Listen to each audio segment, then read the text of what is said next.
He said Taiwan and China will, quote, surely be reunified, unquote. Chinese President Xi Jinping has vowed to prevent anyone from splitting the island from China. 祖国统一是历史必然，两岸同胞要携手同心，共享民族复兴的伟大荣光。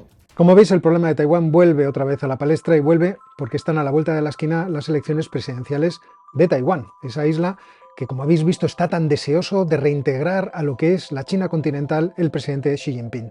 Una isla que además la ve la administración china como si fuera un problema regional de asuntos internos y en el que, por lo tanto, la diplomacia internacional no tiene absolutamente nada que decir. 中方坚决反对执意向中国台湾地区提供武器，严重违反一个中国原则和中美3个联合公报规定。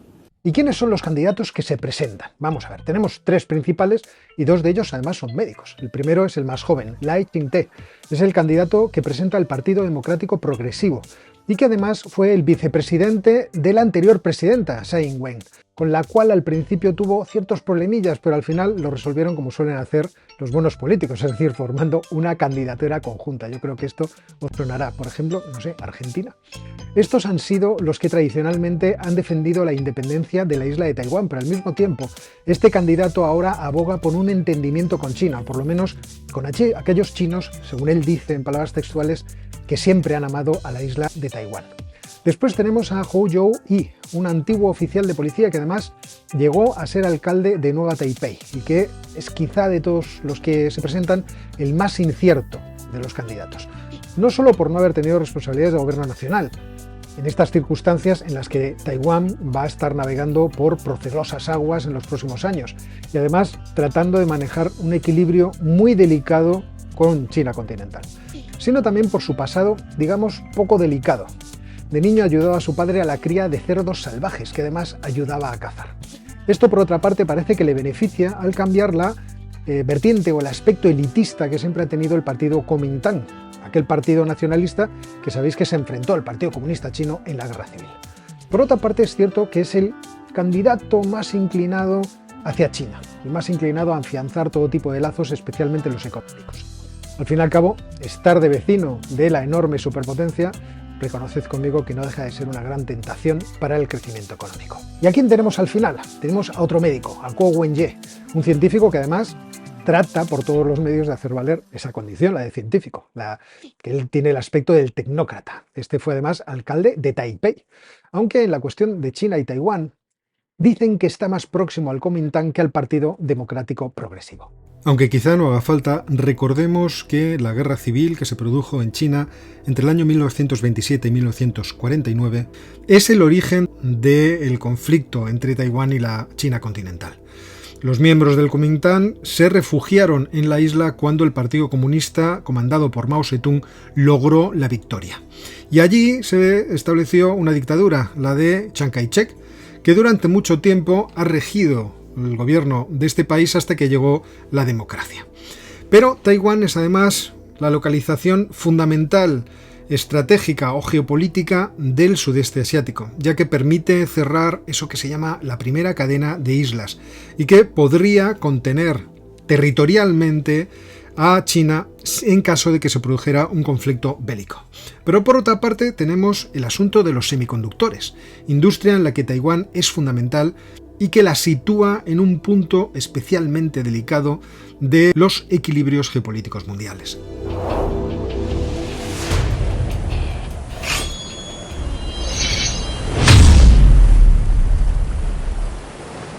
No solamente China cuenta con una población enorme de 1.400 millones de personas, lo que haría que, en términos de potencialidad, el personal que podría dedicar al ejército podría llegar a los 700 millones de personas.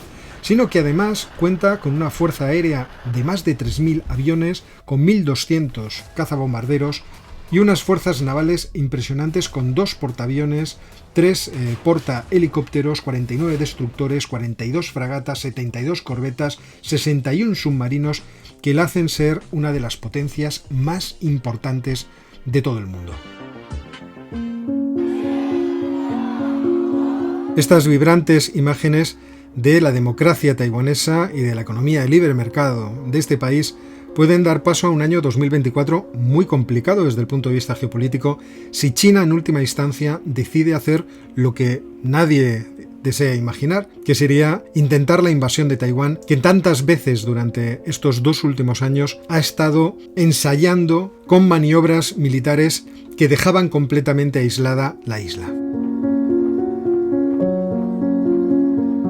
Una isla que mantiene el recuerdo de lo que fue la guerra con el Partido Comunista Chino, visible en sus playas, donde todavía existen los vestigios de los obstáculos que se establecían en las playas para impedir una posible invasión marítima.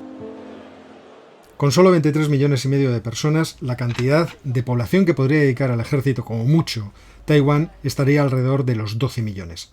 Realmente su fuerza respecto de la capacidad china es muy pequeña. Solo 750 aviones, de los cuales 286 serían cazas, aunque solo 229 estarían disponibles, y por otra parte tendríamos que en términos navales sus posibilidades respecto de China serían muy pequeñas, con solo 4 destructores, 22 fragatas y 2 corbetas, además de 4 submarinos.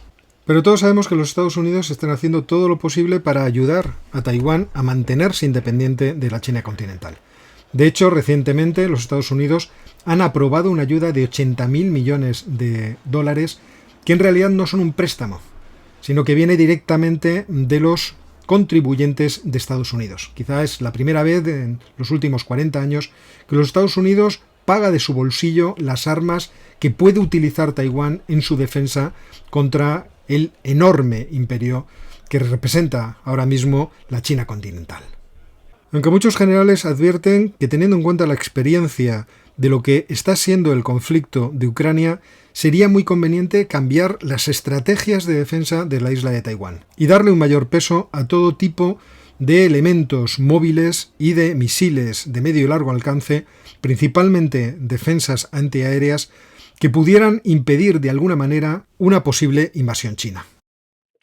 Pero hay otra cuestión que es de enorme interés y de enorme importancia, y es el del posible efecto económico que tendría el conflicto entre China continental y Taiwán, el de una guerra entre la China continental y Taiwán.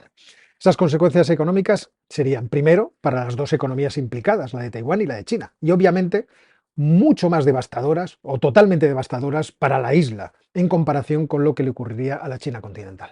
Pero por otra parte, las consecuencias económicas que se producirían a lo largo de todo el mundo, no solamente por la interrupción de lo que es el comercio de los semiconductores que salen de Taiwán, sino por la interrupción del comercio de China con gran parte de sus clientes mundiales, sería tremenda. ¿Y por qué harían esto los clientes? Bueno, pues lo intentarían porque habría que poner sanciones económicas, igual que hemos vivido en el caso de la guerra de Ucrania, para convencer a China de que ese no es el camino. En la cuestión de los semiconductores hay un problema muy grave, y es que TSMC, la gran empresa taiwanesa, provee a todas las grandes empresas norteamericanas que se dedican a las cuestiones electrónicas. Apple, Nvidia, Broadcom, Qualcomm, Texas Instruments, Intel. Una disrupción de este mercado pondría en enormes dificultades a toda la industria que puede generar Occidente, que dejaría de recibir los elementos fundamentales para su propio progreso tecnológico. Este sería el primer golpe económico que viviríamos. Y ese golpe económico produciría una reducción del Producto Interior Bruto de Taiwán del 40%, de Corea del Sur de más del 20%, de todo el sudeste asiático próximo al 20%. La China continental sufriría un golpe de más del 15% de reducción de su Producto Interior Bruto. Pero el golpe para la Unión Europea y para los Estados Unidos también sería muy importante. La Unión Europea vería reducir su Producto Interior Bruto en un 10%, y los Estados Unidos aproximadamente en un 7%. Y aquí podéis ver cuál es el origen del valor añadido de la demanda mundial dentro del sector electrónico, es decir, quienes crean más valor dentro de esas industrias. Veis cómo China ha ido creciendo en su importancia hasta llegar al 30% de creación del valor añadido de esa demanda global en el sector electrónico, mientras que Estados Unidos, la línea naranja y la Unión Europea, la línea azul oscura, han ido reduciendo su importancia. Es verdad que Estados Unidos desde hace unos años, 2015, retiene la bandera del segundo puesto en un 20%, pero fijaos la caída de la Unión Europea o, por ejemplo, de Japón, que tenía un 30% en el año 1995, igual que los Estados Unidos lo tenían ese 30% al final de esa década de 1990. Otros países han ido creciendo en importancia, principalmente los del sudeste asiático, entre los que están Corea del Sur y otros países que ahí no están incluidos, están dentro de lo que es la ASEAN, como Vietnam. ¿Y cómo se compararía esta catástrofe económica con otras previas? Pues ahí lo tenéis. La guerra entre Israel y Hamás puede llegar a reducir el Producto Interior Bruto Mundial en un menos 0,3%. Los ataques del 11 de septiembre en un menos 0,6%. La guerra del Golfo produjo una contracción del 1%. La gran crisis financiera del 5,9%, que es el mismo porcentaje que se produjo con la pandemia de la COVID. Pues bien, la guerra de Taiwán generaría una contracción económica mundial de más del 10% del Producto Interior Bruto global. Porque el impacto económico sería múltiple. La invasión de Taiwán por parte de China produciría un corte del comercio taiwanés del 100%, y por lo tanto un corte muy probable del comercio entre Estados Unidos y China también del 100%. Y luego se produciría un aumento de los aranceles tremendo, principalmente hacia China, porque muchos países entenderían que esa medida de represalia de sanciones sería muy importante para cambiar su opinión, y eso generaría caídas enormes de los productos interiores brutos por todos lados. 40% en Taiwán, 16,7% en la China continental, 6,7% en los Estados Unidos, 10% en la Unión Europea y 10% del Producto Interior Bruto mundial, según cálculos que ha hecho la unidad de investigación de Bloomberg. Además, la intervención militar de China llevaría a una participación bélica de muchos países de su entorno, del sudeste asiático, y por lo tanto sus economías tendrían que redirigir todos sus esfuerzos hacia la cuestión puramente militar. Porque no olvidemos que China, desde luego China no lo hace, afirma que muchos islotes y muchas islas son propiedad suya, islas que en realidad son propiedad de Filipinas o de Japón actualmente. 钓鱼岛及其附属岛屿是中国固有领土，中国的地图将钓鱼岛标为中国领土是理所当然的，中方不接受日方所谓的抗议。